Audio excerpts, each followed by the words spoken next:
एक one window operation SIFC के तहत शुरू किया गया था। इनिशियली बड़ा इसको एक मुस्बत इकदाम समझा गया था कि एतमाद फॉरेन इन्वेस्टर का बहाल हो सकेगा, लेकिन कोई खातिर खा हमें इन्वेस्टमेंट आती हुई नज़र नहीं आई। इसकी क्या वजूहात रही? जी, ये फॉरेन इन्वेस्टमेंट नहीं, ओवरऑल इन्वेस्टमेंट। पाकिस्तान की overall investment to GDP ratio historically इस साल सबसे कम रही, कोई 12.5% के आसपास। हमारे कंपेटिटर 25 से 30% ऑफ GDP इन्वेस्टमेंट अट्रैक्ट करते हैं। अब इसकी जो वजूहात, I think with all good intentions, SIFC जब बनाया गया तो इसका काम मेन तो ये था कि वो हर्डल्स को दूर करें, ब्यूरोक्रेसी को ठीक करें, ताकि इन्वेस्टर का एतमाद बहाल हो।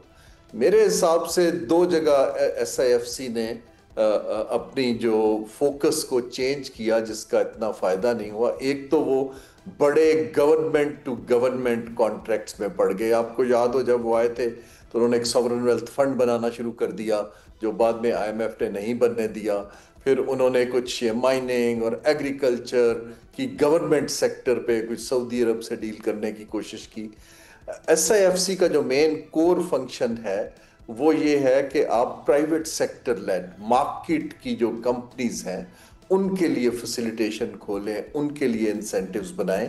अब वो आहिस्ता आहिस्ता इस तरफ जा रहे हैं। दुनिया में इन्वेस्टर्स जो हैं वो मार्केट में इन्वेस्ट करते हैं। स्टेट की इन्वेस्टमेंट स्टेट टू स्टेट फर्क होती है और उसके लिए हमें SIFC नहीं चाहिए। उसके लिए गवर्नमेंट ऑलरेडी इंफ्रास्ट्रक्चर के प्रोजेक्ट्स और दूसरी चीजें करती है।